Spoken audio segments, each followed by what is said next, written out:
Olá, começamos mais um programa denominado Marcos Inovação e hoje nós temos como convidada especial a doutora Viviane Zétula e vamos falar sobre memória. Doutora Viviane, quais são as suas qualificações acadêmicas e profissionais, por favor? Olá, Marcos. Inicialmente, obrigada pelo convite. Acho que o tema é bem interessante. Eu sou formada há mais de 32 anos pela Universidade Federal do Paraná. Fiz o meu mestrado nessa mesma instituição. Fui para São Paulo, na USP, onde eu fiz minha pós-graduação do doutorado. Tive a oportunidade de ir para Israel, na Universidade de Tel Aviv, para complementar essa minha formação. E de volta ao Brasil, eu me tornei professora da Universidade Federal do Paraná, onde então hoje eu exerço o papel tanto de professora na disciplina de neurologia, como também na disciplina de clínica médica. Oriento a graduação e a pós-graduação. Como nós vamos falar sobre memória, como funciona a memória, doutora? Esse é um termo, memória, bem. Talvez a gente entenda mais da perda da memória do que de todo o processo sináptico da memória em si. Mas fato é que a gente tem que entender que a memória não é simplesmente isso que a gente conhece, entre lembrar e esquecer, ou não lembrar. A memória ela tem todo um processo cognitivo que envolve atenção, concentração, memorização e resgate. Então, nós temos, de maneira simples, pelo menos 4 processos que podem estar envolvidos quando a gente está diante de uma perda da memória. O declínio cognitivo, que é a forma, digamos, que a gente concebe na perda inicial da memória, ela pode ser estabelecida por qualquer um dos erros nesses 4 processos, e isso vai incluir alterações metabólicas, hemodinâmicas, falta de vitamina, estímulo, doença, encefalopatias infecciosas, inflamatórias.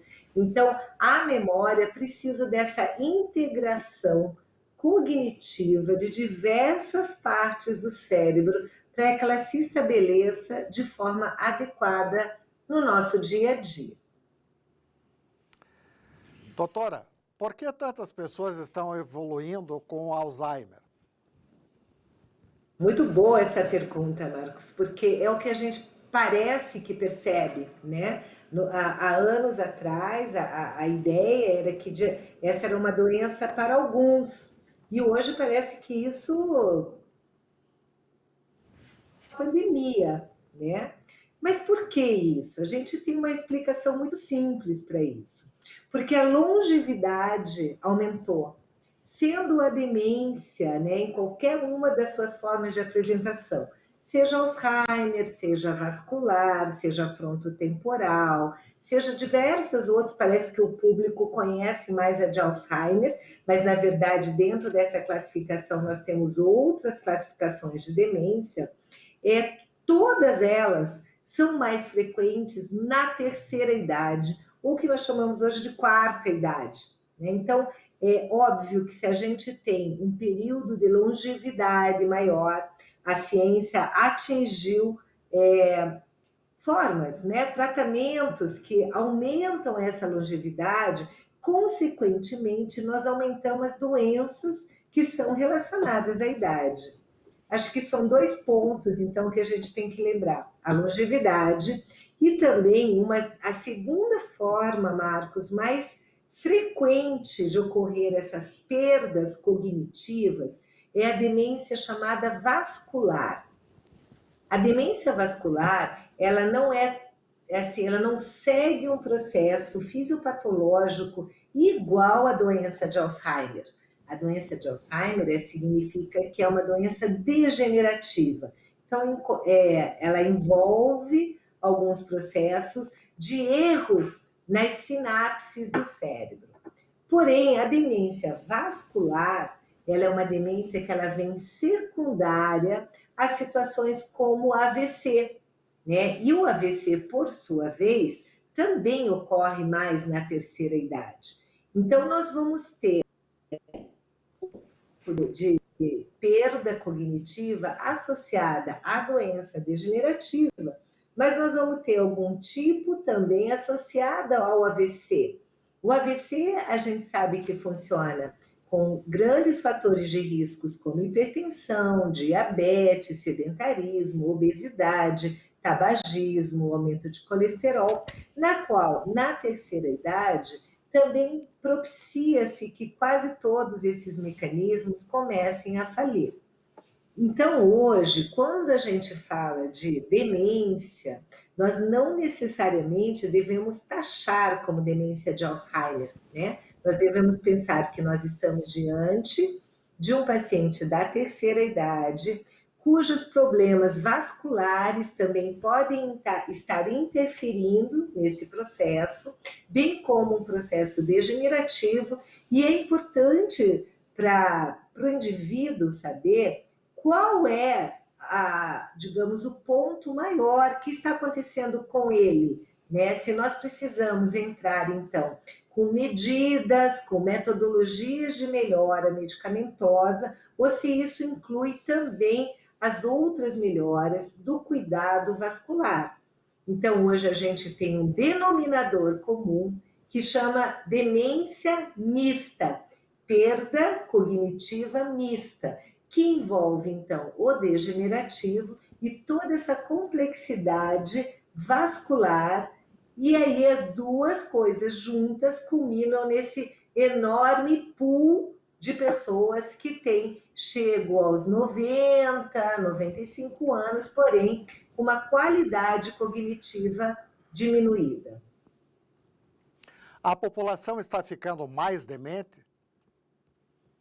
Então, eu acho que sim, né? Eu acho que todos nós concordamos com isso, porque cada vez mais, então, nós temos essa longevidade que acaba trazendo essa população com esse risco maior.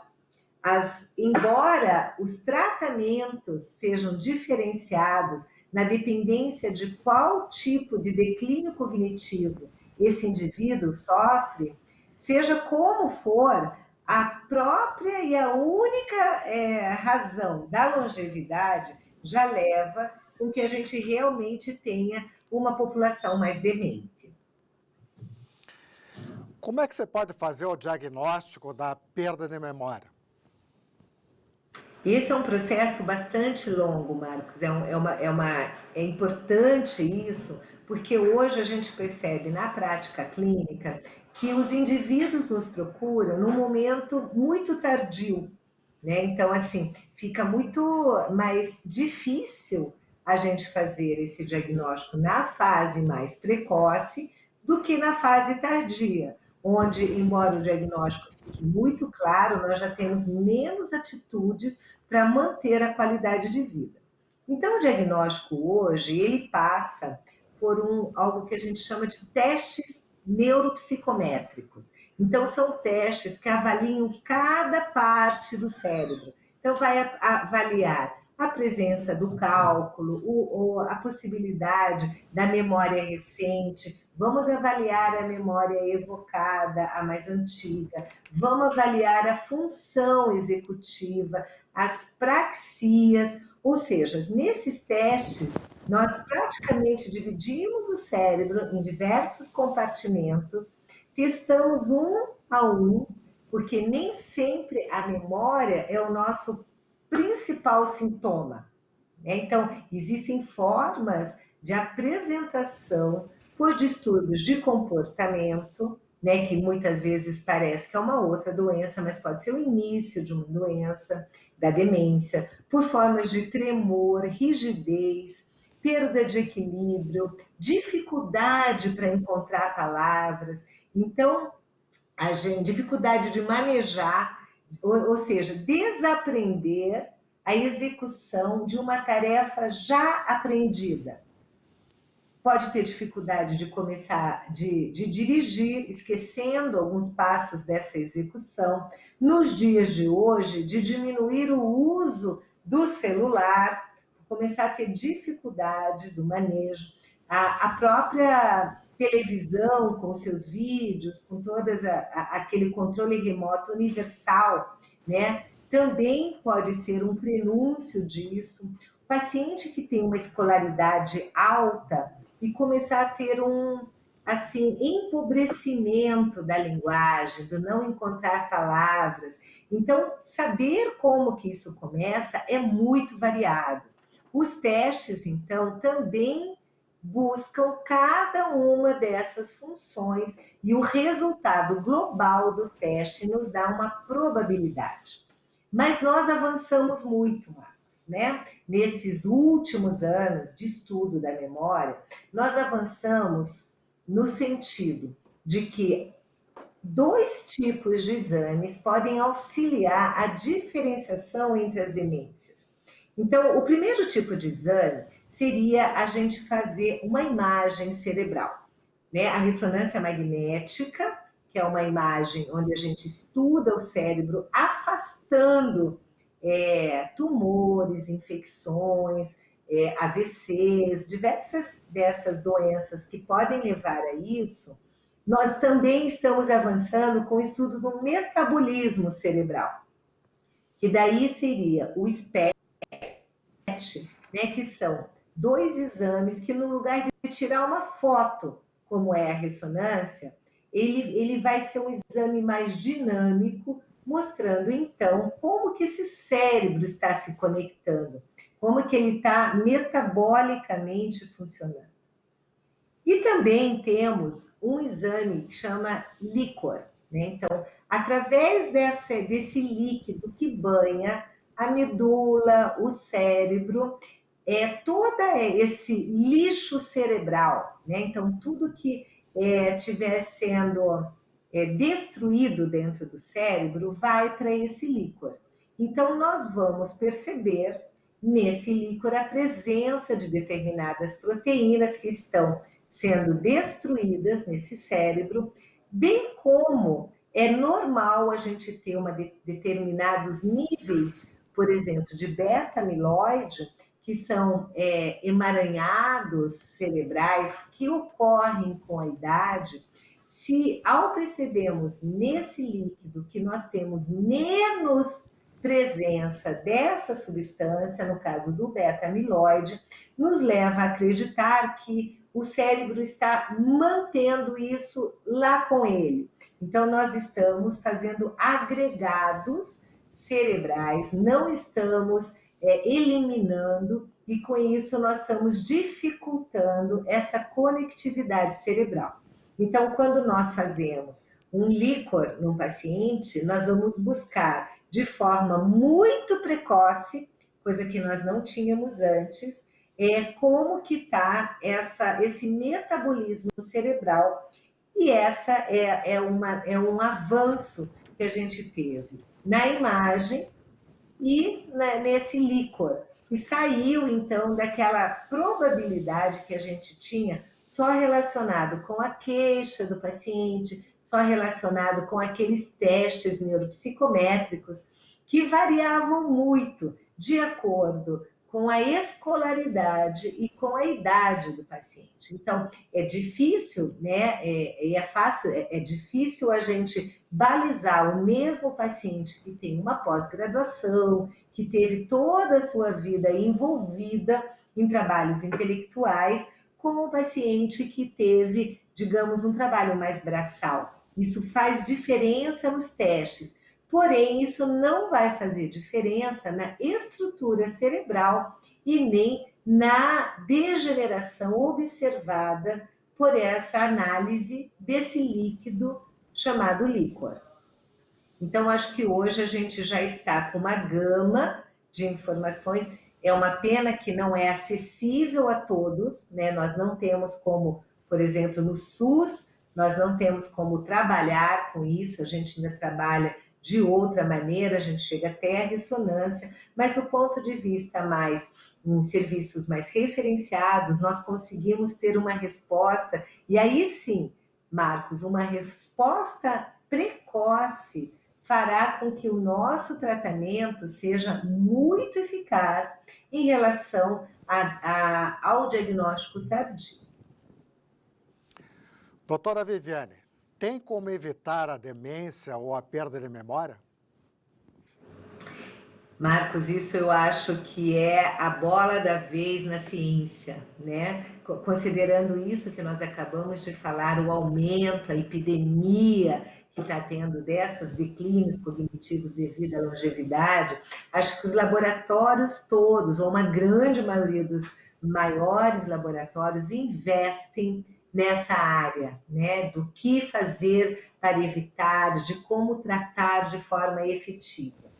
A notícia não é boa. Do ponto de vista medicamentoso, nós não estamos com um grande avanço. As medicações disponíveis hoje, elas fazem com que a qualidade aumente por um tempo maior. Então, quanto mais cedo nós começarmos com as medicações, tratamento farmacológico, mais tempo nós teremos com esse indivíduo socialmente integrado, com esse indivíduo com independência para as suas funções, com qualidade de vida. Mas nós ainda não conseguimos obter um tratamento que freie a doença. Ele simplesmente arrasta, mas de maneira que, se a gente arrastar num período bom, como a gente já falou, precoce, vai ser muito bom. Mas de um outro ponto de vista, Max, eu acho que isso é bem importante aqui, né, para quem escutar a nossa entrevista, é que o tratamento não farmacológico, ele é muito significativo. Nós temos diversos estudos que demonstram que pacientes que cuidam da sua parte vascular, pacientes que fazem atividade física de forma regular, que cuidam da dieta, que cuidam da base do nosso organismo físico, eles têm menos probabilidade de desenvolver as demências, ou pelo menos nós temos a probabilidade muito mais tardia disso. Nós devemos reconhecer dentro dessa fala que existem as alterações genéticas, né? Quando a gente fala de genética, o nosso avanço está ainda menor, porque a engenharia genética que mude o nosso DNA ainda não é possível, né? Talvez, né, a gente acompanhe isso, talvez eu ainda viva veja isso, que a gente reconheça quais as doenças que nós temos predisposição para ter e consiga modificar isso no DNA, mas hoje não.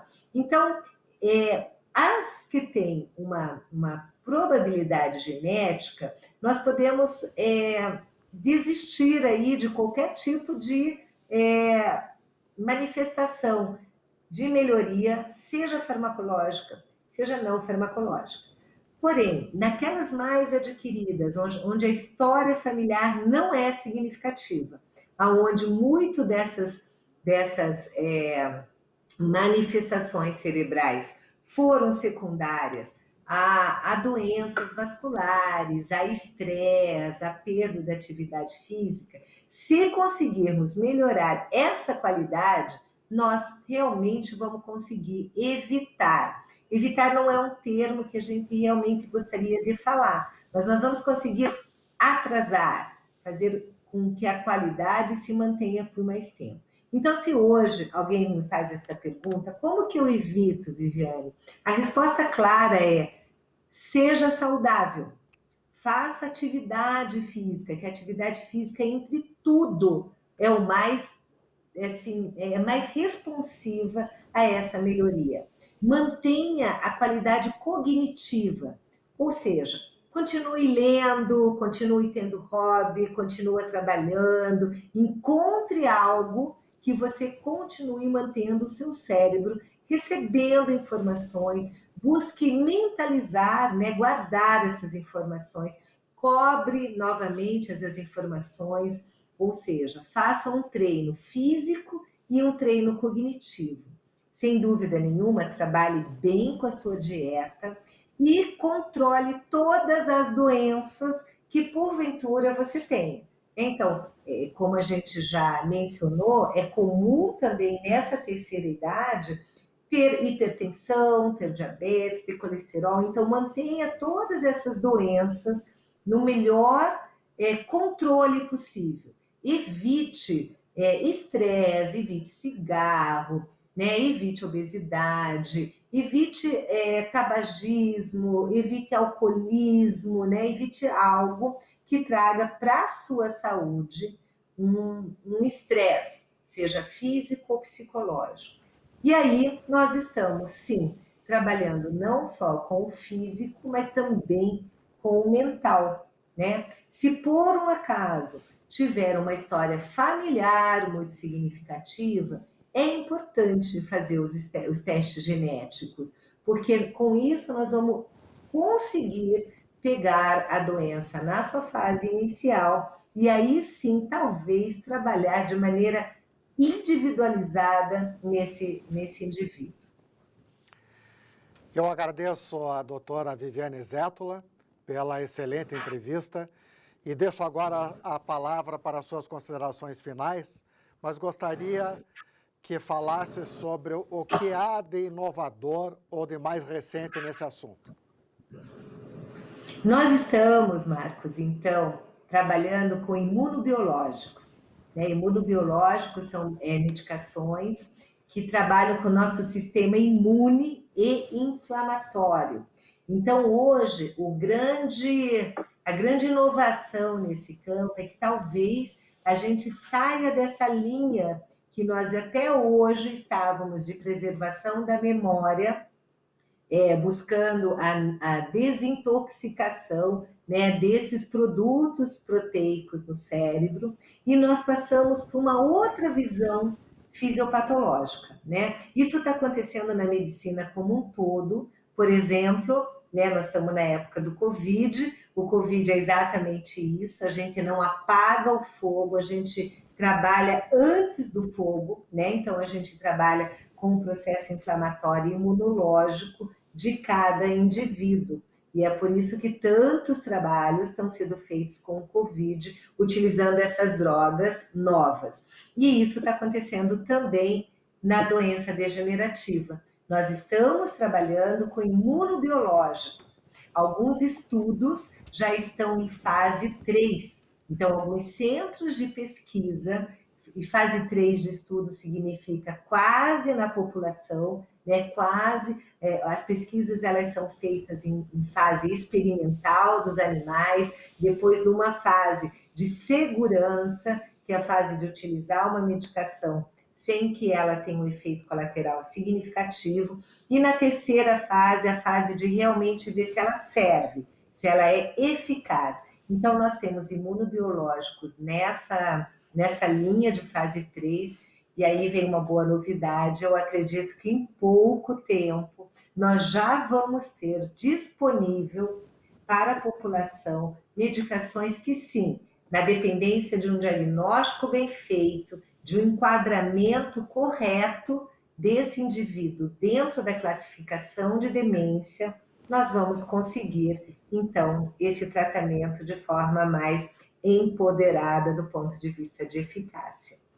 Então, para finalizar, enquanto a gente ainda está nesse início, ou quase né, no fim, mas ainda no início de pesquisa dos imunobiológicos, dessas novas medicações que estão vindo fervendo na medicina em diversas áreas, né, a gente pode, sem dúvida nenhuma, melhorar nossa qualidade de vida com atitudes anti-estresse, seja do ponto de vista físico, seja do ponto de vista emocional e, por que não, até do ponto de vista espiritual.